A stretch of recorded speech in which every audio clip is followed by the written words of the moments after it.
The meek have inherited. If I suffer at this typewriter, think how I'd feel among the lettuce pickers of Salinas. I think of the men I've known in factories with no way to get out, choking while living, choking while laughing at Bob Hope or Lucille Ball, while 2 or 3 children beat tennis balls against the walls. Some suicides are never recorded.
I'm Louise Hidalgo, and today I'm taking you back to October 1986 and the release from a Soviet labour camp of the dissident poet Irina Ratushinskaya.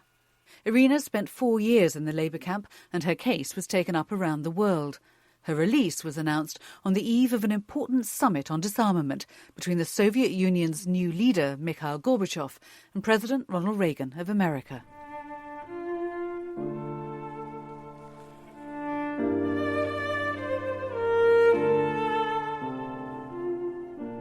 Irina Ratushinskaya has been telling me about those years.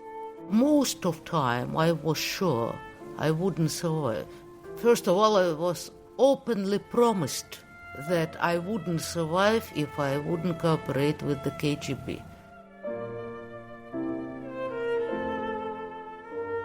Of course, I was not allowed to write poetry. If I was caught, I would have another 10 years of imprisonment.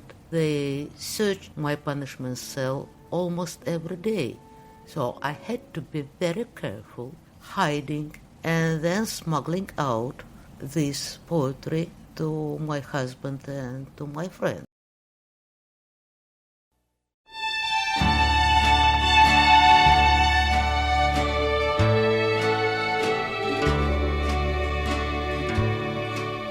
As I walked out on the streets of Laredo, as I walked out on Laredo one day, I spied a young cowboy all wrapped in white linen, all wrapped in white linen, as cold as the clay. Beat the drums slowly, play the fife lowly, play the dead march as you carry me along. take me to the green valley, lay the sod o'er me, for I'm a young cowboy, and I know I've done wrong.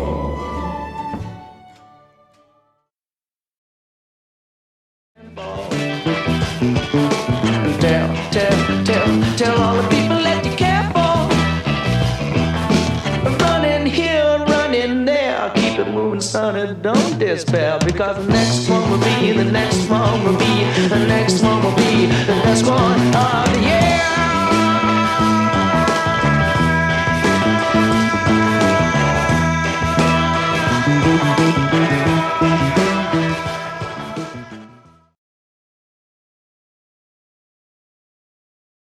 She always knew that one day she'd be arrested.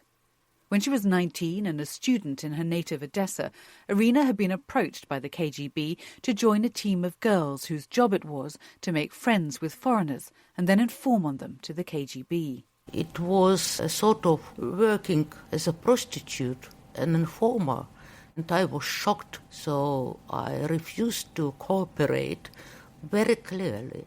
And from that time, I knew that sooner or later the KGB would deal with me.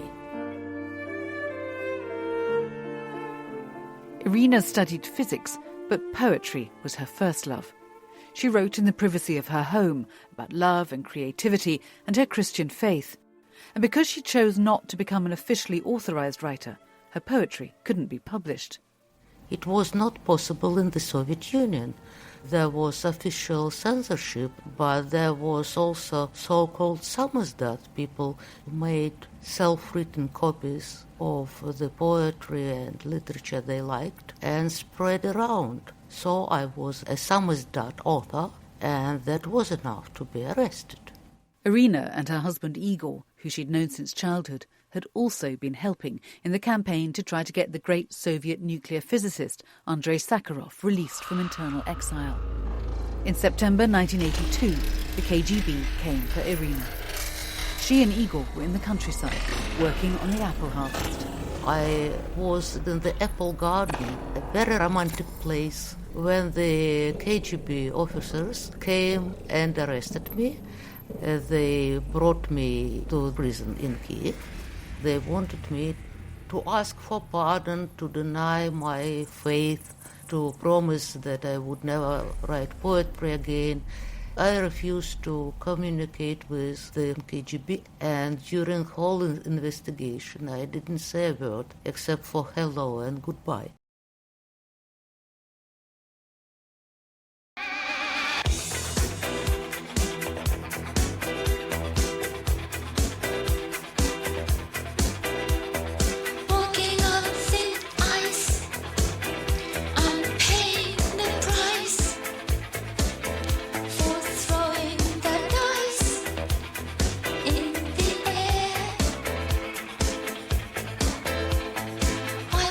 Be learned.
Irina Ratushinskaya's trial began on her 29th birthday in March 1983. That was one of the tradition of the KGB to do something specially pleasant for one's birthday.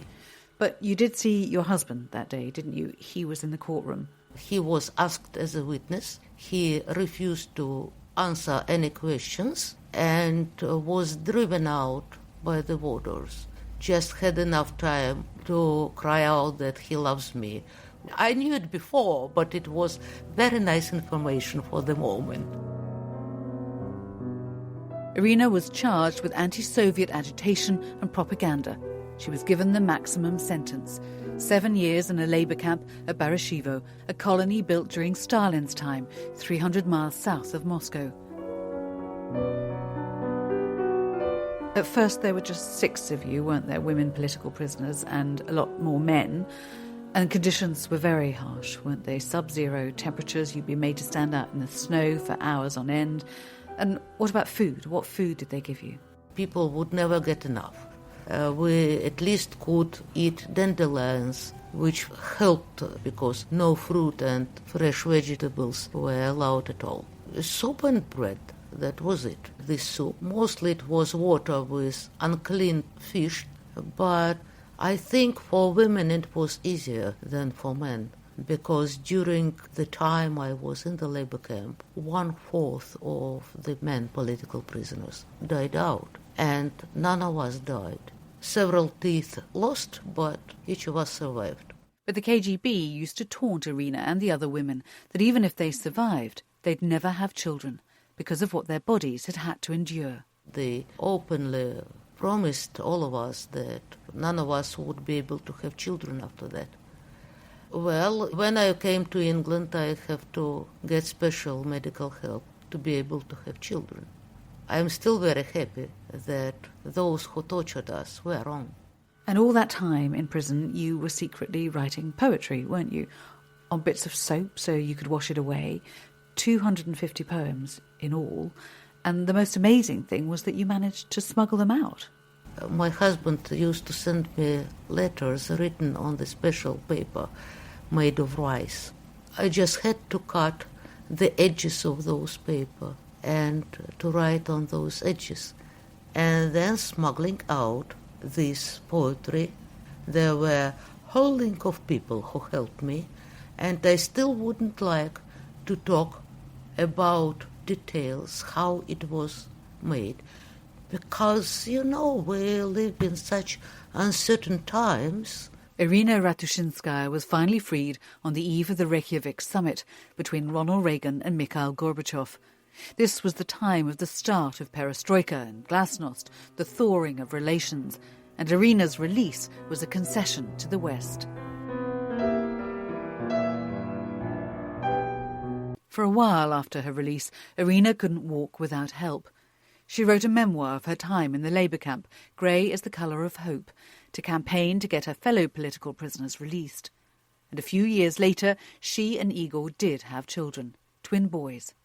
After several years in exile, Irina and Igor now live in Moscow. It is a good proof that if you are trying to do something for your people, according to your conscience, there would be quite an amount of people who would stand for you and help you. It is very important not to be driven by fear. The poet Irina Ratushinskaya was talking to me, Louise Hidalgo, for Witness.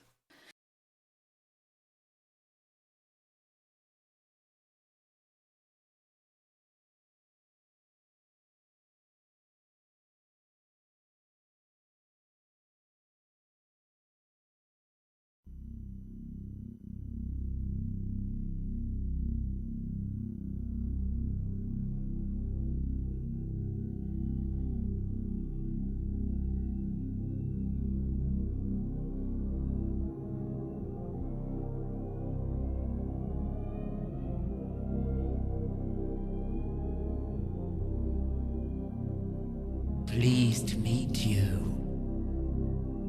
Pleased to have you on my plate. Your meat is sweet to me. your destiny, your fate. You're my life support. Your life is my sport. I'm a man eating machine. I'm a man eating machine. You won't hear me laughing as I terminate your day.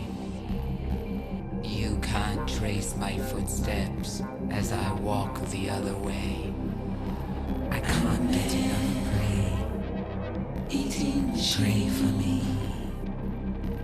I can't get enough prey. a man eating Pray machine. for me.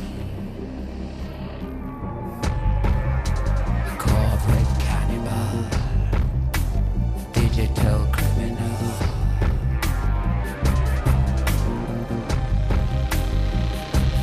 I'm a corporate cannibal. Corporate cannibalized criminal. Digital criminal. Corporate cannibal. Eat you like an animal.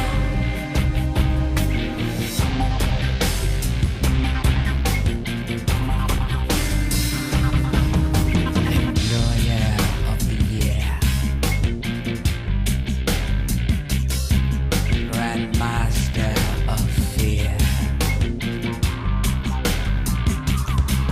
My blood flows satanical, mechanical, masonical, and chemical. Habitual ritual. I'm a man eating machine. I'm a man eating machine. I deal in the market. Every man, woman, and child is a target. A closet full of faceless, nameless, pay more for less, emptiness. I'll make you scrounge in my executive lounge. You'll pay less tax, but I'll take more back. My rules, you fools. We can play the money game, greed game, power game. Stay insane, lost in this cell, in this hell. Slave to the rhythm of the corporate prison.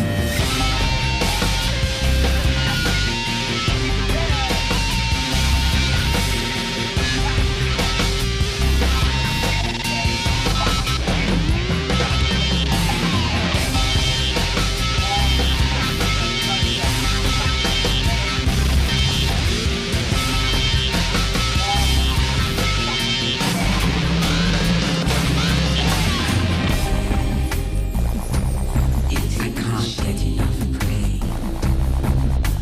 Pray for me. I can't get enough prey. A corporate cannibal. Digital criminal.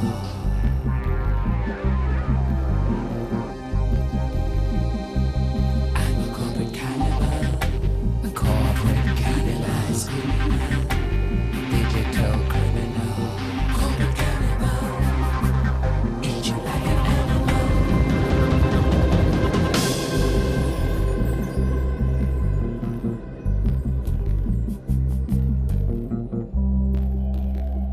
I'll consume my consumers with no sense of humor.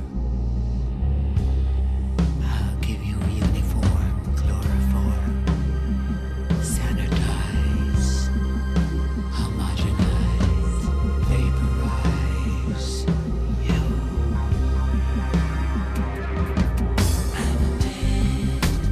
I'm the spark. Make the world explode.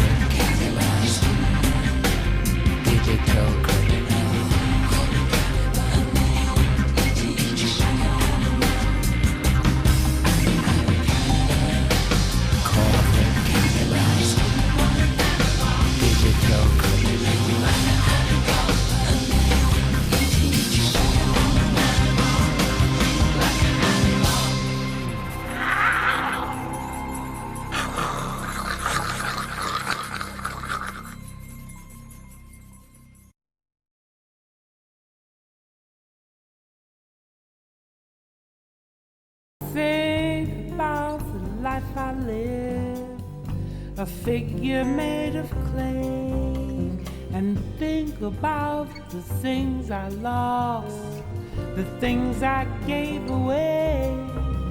And when I'm in a certain mood, I search the halls and look. One night I found these magic words in a magic book. Throw it away, throw it away. Give of your love, live your life each and every day, and keep your hand wide open. Let sunshine through, 'cause you can never lose a thing if it belongs to you.